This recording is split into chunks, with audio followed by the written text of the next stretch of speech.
In our daily operation, we handle a typical Boeing 777-300ER aircraft, which flies from Amsterdam to Hong Kong, and it usually takes around 95 tons of fuel with it, fully loaded, about 300 something passengers, and it lands, at least it lands in Amsterdam with the remaining fuel, about 9 tons usually. Differs not very much, one more, one less, but the average of 9. So that makes a total usage of 86 tons of Jet A1 fuel. Now the General Electric GE90 115B engine that the 777 is equipped with is supposed to have a efficiency of about 40%. So what it uses is 86 tons times the energy that is stored in a kilogram of Jet A1 fuel, that is 43.1 megajoule. So 86 tons times 43.1 makes 3,706,600 megajoule. Now we come to the 40% efficiency. We do this one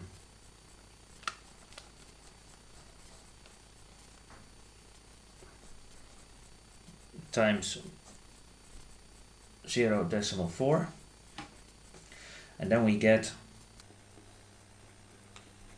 1,482,640 megajoule. How much energy is that? 1 kilowatt hour is 3.6 megajoule. So divided by 3.6, that makes a total of 411,844 kilowatt hours. The battery that is available and is mostly mass produced is the Tesla battery. And the Tesla battery has a capacity of 100 kilowatt hour. So how many Tesla battery packs would we need to fly from Amsterdam to Hong Kong? Because this for 11,844, that is the amount of energy that is needed to fly from Amsterdam to Hong Kong, which is usually about a 10 to 11 hour flight. Simply divided by 100, and that makes 4,118 Tesla battery packs. A Tesla battery pack has a weight of about 600 kilo. So that makes 2,470,800 kilo. That is the battery that is required to store the energy we need to fly from Amsterdam to Hong Kong with the Boeing 777-300, a typical long-haul aircraft. Not very new, the design is already more than 20 years old. Has a maximum takeoff weight of 351 tons. And an empty weight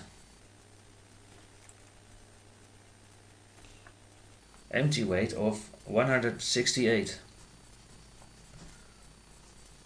Also called zero fuel weight.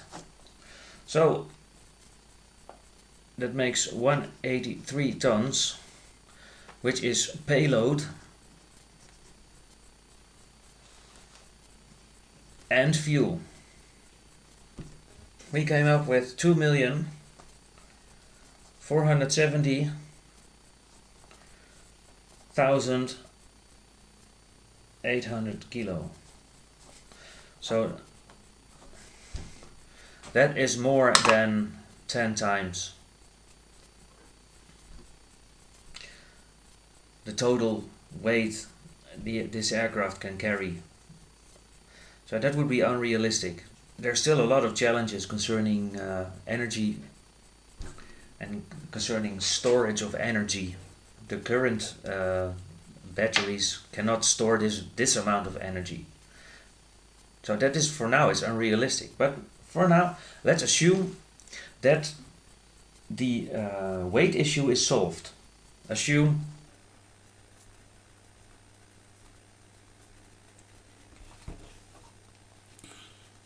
we can assume next year someone makes an incredible invention that we can store that much energy in the amount of weight usually is on board as fuel, and then as batteries, and then it can store the energy required to make a long flight for like that. The aircraft lands here in Amsterdam and needs to be charged because we're flying back to Hong Kong in the turnaround of 3 hours.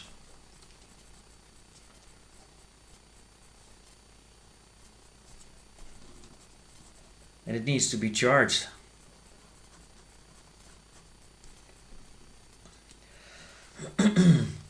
We had 411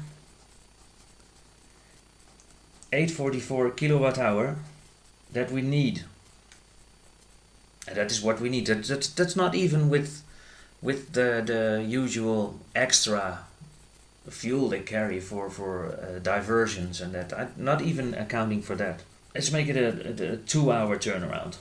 This is pretty normal to have a 2 hour turnaround.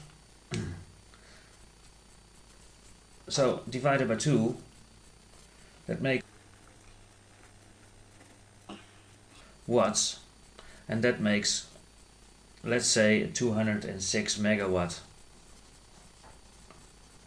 206 megawatt of power, of electrical power, that have to be delivered by the usual power grid to charge one airplane. In Amsterdam there is a power plant which is capable of powering the city of Amsterdam, and it has a maximum peak power of 1065 megawatt. So this whole power plant, at its maximum capacity, can charge five aircraft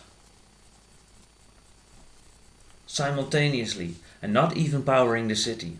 It has to run full power just to charge 5 aircraft. For now that is unrealistic.